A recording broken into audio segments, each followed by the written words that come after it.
Amen. Isang magandang umaga po sa atin lahat. Um, Welcome po tayo sa gawain po ng Iglesia Church. At tayo po nasa last Sunday ng May. Bilis na mga panahon. So tayo po may Bible. Basahin po natin ang verse po na ito.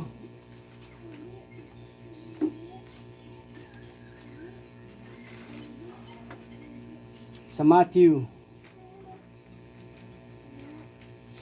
chapter 7 po. Matthew 7 verse 21 hanggang 23. Ito po ay Pinoy version. Ito. Meron sila pagkakaiba. Pero gusto ko yung mga word po dito. Sabi po dito sa Pinoy version, Matthew 7:21 hanggang 23. Hindi lahat ng tumatawag sa akin ng Lord, Lord ay papasok sa kaharian ng langit. Yung mga taong sumusunod lang sa kalooban ng Ama ko sa langit ang makapasok doon. Verse 22. Sa Judgment Day, maraming magsasabi sa akin, Lord, Lord, hindi po ba nag-preach kami ng mensahe mo? Nagpalayas ng mga demonyo at gumawa ng mga miracle sa ngalan mo. Pero sasabihin ko sa kanila, di ko kayo kilala. Lumayo kayo sa akin ang sasama ninyo. So, pagpalain po ng Diyos sa kanyang mga salita, tayo manalangin po. Lord, sa umagang ito, patuloy ka namin tinataas at dinadakila sa aming buhay. Salamat po, mayroong araw na tinalaga ka para balik sa iyo lahat ng pasasalamat at pagpupuri, Panginoon. Isang araw lang yung hinihingi mo, Panginoon, na ibigay sa iyo, Panginoon. Meron kami 6 na araw para mabuhay o maghanap buhay. Pero salamat o Diyos dahil may araw nga na ikaw ay aming pasasalamatan at pupurihin, Panginoon. At narito kami sa iyong bahay, sambahan, Panginoon, para mag-aaral at makinig ng mga salita. At patuloy na matuto ng mga katotohanan na nais mo na maintindihan namin sa aming henerasyon. Patuloy ka naghahayag o nagpapakilala sa amin, Panginoon. At salamat, Panginoon, sa iyong presensya sa aming kalagitnaan. Ito po ang aming dalangin sa pangalan po ni Jesus. Amen and amen. So sinasabi po na itong verse na ito po daw, yung Matthew 7:21 at 23. Ito yung scary verse. Ito rin yung verse na nakakatakot po daw. Verse na nakakatakot. Bakit po yan nasabi na ito ay verse na nakakatakot? Kasi sa verse 23 po sinabi niya, sasabihin, si Jesus po nagsasalita, pero sasabihin ko sa kanila, hindi ko kayo kilala. Lumayo kayo sa akin, ang sasama ninyo. May araw po, may isang araw na ito ay ipapahayag ng Panginoon. Sabihin niya, hindi ko kayo kilala. Lumayo kayo sa akin, kayo na gumagawa ng masama. Pero sabihin naman nila, magre-reason sila, Panginoon, nag-preach po kami ng mga mensahe mo. Nangangaral kami. Nagpapalayas nga kami ng demonyo. Gumagawa kami ng mga miracle. Tapos, sasabihin mo, hindi mo kami kilala. At gusto mo na kami ay lumayo sa iyo at dahil sa kami gumagawa ng masama.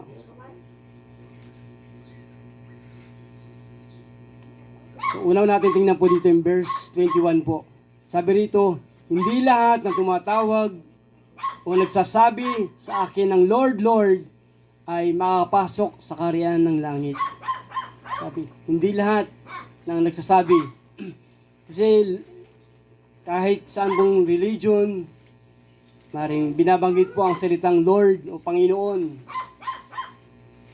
Pero sabi niya, hindi lahat ng nagsasabi na Panginoon ay papasok sa kaharian ng Diyos. Sabi niya dito, yung mga taong sumusunod lamang sa kalooban ng Ama, sa langit ang makapasok doon. So, merong hinahanap siya na katangian o sa mga tao na yung mga tao lamang sumusunod sa kalooban ng Ama ang makakapasok. So, so dapat alam po natin kung ano yung, alamin natin kung ano yung mga kalooban ng Diyos. Maring isa po sa kalooban ng Diyos na tayo po ay nandito sa simbahan. Gusto niya nakikita tayo po ay nag-aaral at nakikinig ng kanyang mga salita. Kalooban din po ng Panginoon, tayo nananalangin, nagpupuri sa Kanya, nagbabahagi ng magandang balita sa ibang tao po. So, malalaman natin po yung kalooban ng Diyos kung tayo po ay patuloy nga po ng mag-aaral at magbabasa ng kanyang mga salita. Sabi rito yung sumusunod, sabihin obedience. Sumusunod, obedience. Iba po yung nagsasabi lang, may pagkakaiba yung word na profession and practice. Yung isa, sinasabi lang niya,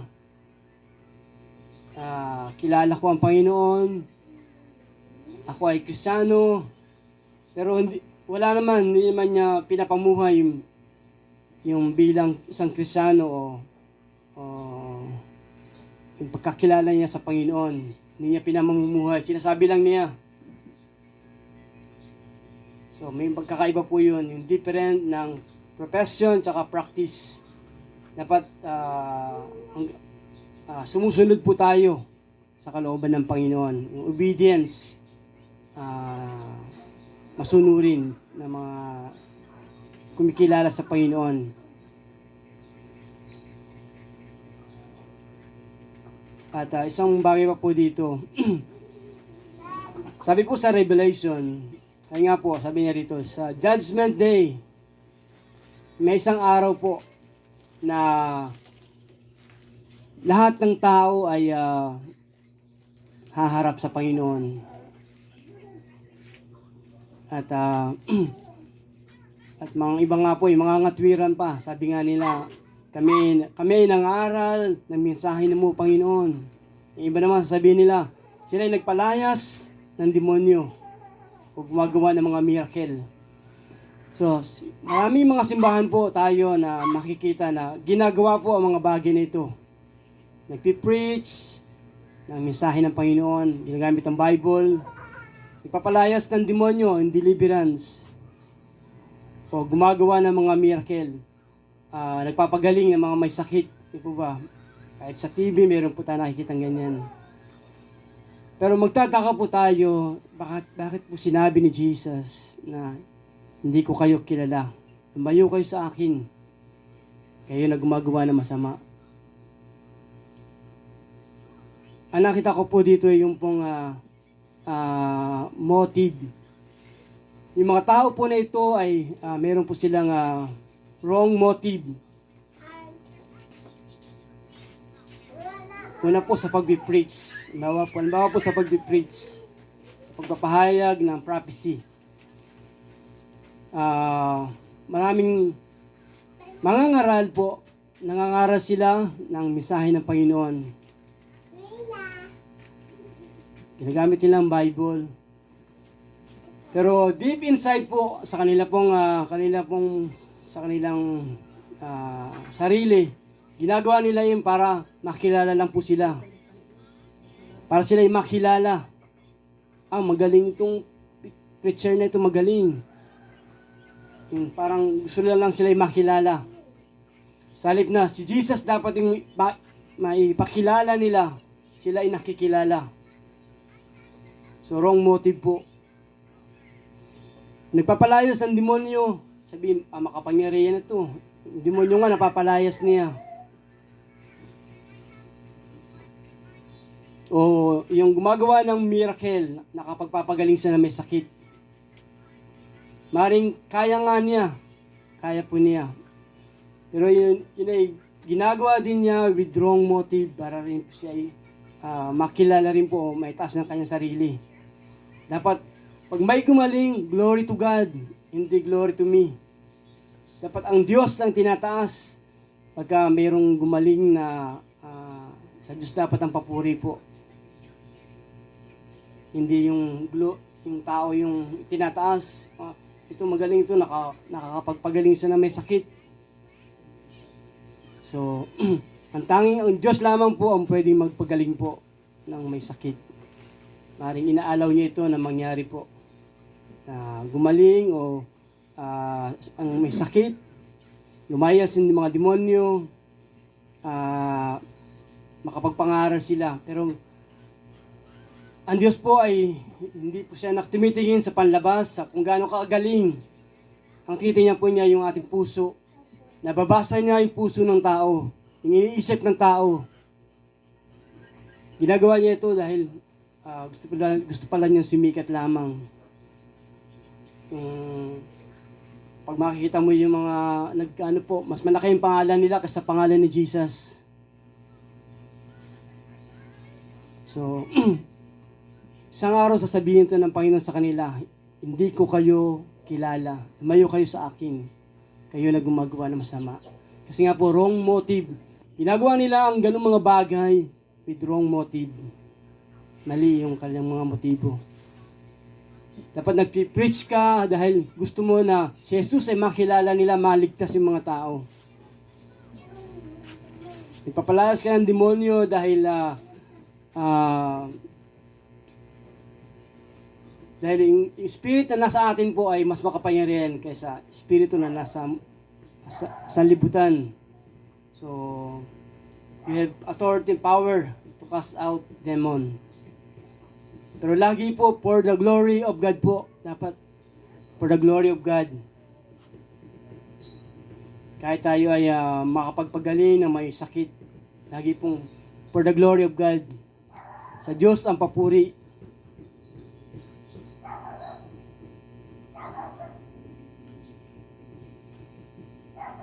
So sabi nito kanina po binasa natin yung hindi lahat ng nagsasabi o tumatawag sa akin, Lord, Lord, ay papasok sa kaharian ng langit.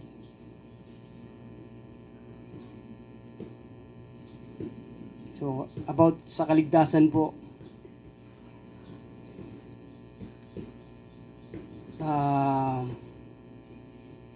maraming mga tao po na parang confident sila na sila ligtas na. Parang ganun po ba? May mga reason po dito na nakasulat. Number 1, sabi ni maring they grow up in the church. Lumaki sila sa simbahan. Ligtas na ako kasi sa simbahan ako lumaki. Ligtas na ako. Sa simbahan ako lumaki. Or member ako ng simbahan, kaya ligtas na ako sigurado. O baptized na ako sa simbahan. Ligtas na ako. Or pang-apat, one time pray, the sinner's prayer. Nag-pray naman ako ng sinner's prayer eh. Sigurado ligtas na ako. Number 5, minister told them. Sabi kasi ng pastor, ligtas na raw ako eh, kaya ligtas na ako. Tapos number 6, teen experience. Nung kabataan ko, nakapaglingkod naman ako sa Panginoon eh. So, siguro ligtas naman ako. Kahit ngayon ay hindi na ako nagsisimba. Nung kabataan ko naman, nagsimba naman ako. Nagbigay ako ng time para sa simbahan. 7, alam ko na ako'y ligtas. Parang meron siyang ganun eh, na paniwala na alam ko na ako'y ligtas. So, ito po yung mga reason na they think sila po ay ligtas po. Pero ano po yung biblical na basihan na tayo po ay ligtas na po? Number 1 po, growing fruit. Yung bunga po. Kailangan mayroon po tayong bunga. Mamumunga tayo. O may bunga tayo o namumunga tayo. Kasi by their fruit, you will know them.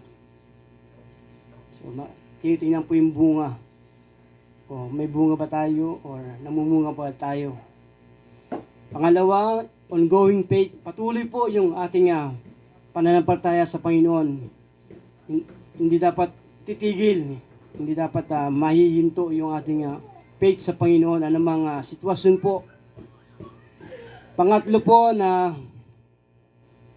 makikita po natin na ikaw ay ligtas talaga.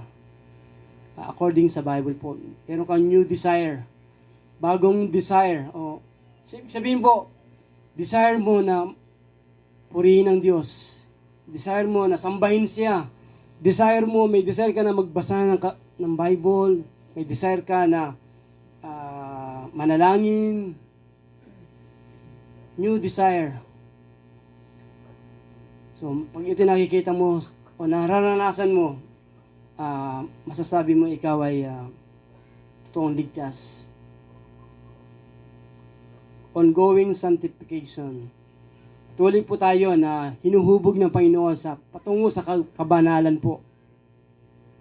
Hindi man po tayo instant na banal kaagad pag tayo ay nakakilala sa Panginoon. So, on the process po, tayo po ay binabago ng Panginoon araw-araw.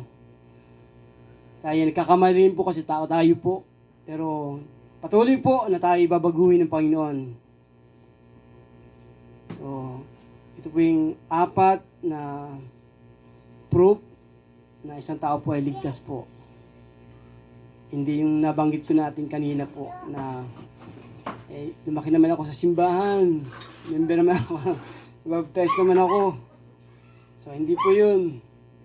Ito po yung 4 na katotohanan na dapat makita sa isang ligtas na tao po. May bunga siya, nagpapatuloy sa kanyang pananampalataya sa Panginoon. Mayroon siyang desire na maglingkod sa Panginoon. May desire siya na gumawa ng tama, gumawa ng mabuti. Then, ongoing sanctification. Tayo po ay patungo po sa kabanalan. Nasa kasi ng Panginoon na tayo po ay maging kagaya ng kanyang anak, Jesus Christ.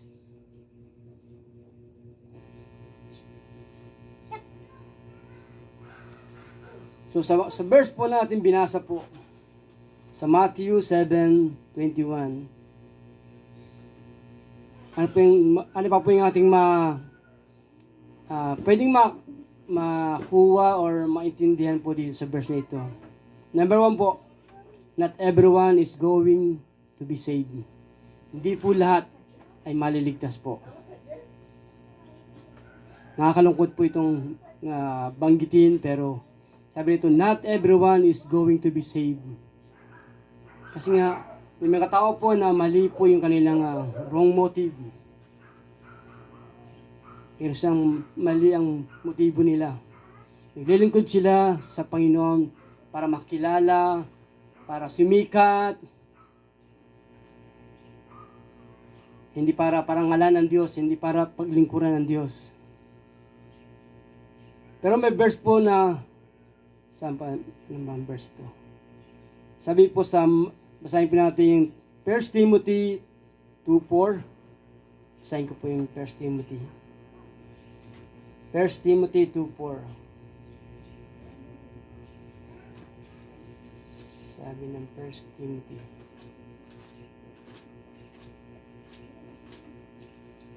First Timothy 2:4. Sabi po.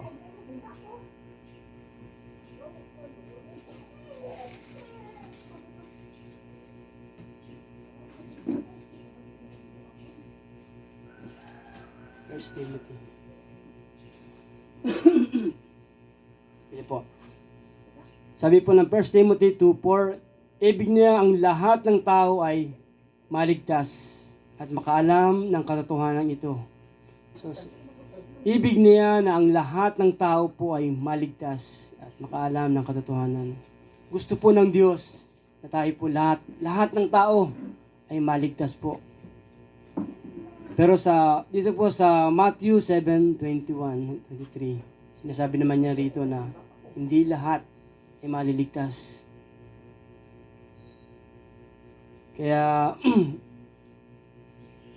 kasi nga po, mayroon po tayong kanya-kanyang